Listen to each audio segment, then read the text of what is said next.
आज श्रावणের প্রথম সোমবার খুব পছন্দের দিন আমার। আজকে সারাদিন আমরা ভাত খাবো না, আর উপোসের দিনে যে জিনিসটা খাওয়ার কথা সবার প্রথমে আমাদের মনে পড়ে সেটা হলো লুচি। স্কুলের টিফিনে মিঠাই লুচি খুব কমই নিয়ে গেছে, কিন্তু বন্ধুরা যখন লুচি নিয়ে যায় ওদের থেকে লুচি খেতে ভীষণ পছন্দ করে, তাই আজকে লুচি টিফিনে নিয়ে যাবে বলে ভীষণ খুশি।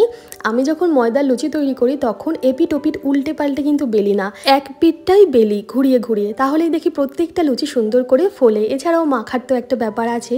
ময়দার 3টে লুচি আমি ওকে আজকে স্কুলের টিফিনে দেবো, যার মধ্যে 2টো গোটা আর একটা দু অর্ধেক করে ছিঁড়ে দিলাম। যদিও এই গরম গরম লুচি শুধু খেতেই মিঠাই খুব বেশি পছন্দ করে, তাও এর সাথে আমি একটা তরকারি দেবো, যেটা হলো আলু কুমড়ো পনিরের নিরামিষ তরকারি। দুর্দান্ত হয় খেতে।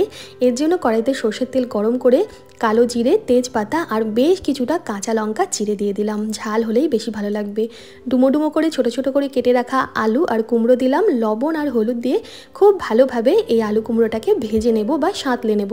ভালোভাবে ভাজা হয়ে গেলে এখানে আমি টমেটো দিয়ে দিচ্ছি একটা কুচিয়ে। টমেটোটাও হালকাভাবে নাড়াচাড়া করে যখন দেখব নরম হয়ে গেছে, কিছুটা পনির নিয়েছি, আমি টুকরো টুকরো করে কেটে নিয়েছি বা ভেঙে নিয়েছি, পনিরটা দিয়ে দিলাম। জল দিয়ে দিলাম পরিমাণ মতন। পনিরটা একটু ভেজে নেওয়ার পর এরপর ঢাকা দিয়ে কম আছে ততক্ষণ সেদ্ধ করবো যতক্ষণ না আলু আর কুমড়ো খুব ভালোভাবে সেদ্ধ হয়ে যাচ্ছে।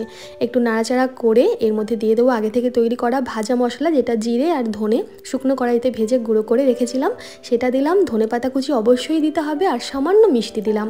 ব্যাস খুব ভালোভাবে ফুটিয়ে একটু মেশামেশা হলে নামিয়ে নেব। এই তরকারিটার মধ্যে একটু ক্যাপসিকাম থাকলে ক্যাপসিকাম দিলে আরও ভালো লাগতো। রুটি, লুচি, পরোটার সাথে খেতে দুর্দান্ত লাগে। তো আমি এই তরকারিটাই একটু দিলাম। এছাড়াও মিঠাই একটু সুজি করে দিতে বলেছিল, মিষ্টি মিষ্টি বরফির আকারে, কিন্তু আমার সময় হয়নি তাই দিতে পারলাম না। একটা সিঙ্গাপুরি কলা 3টে টুকরো করে দিলাম। কেমন লাগলো আজকে টিফিন আইডিয়া জানাবেন। ধন্যবাদ।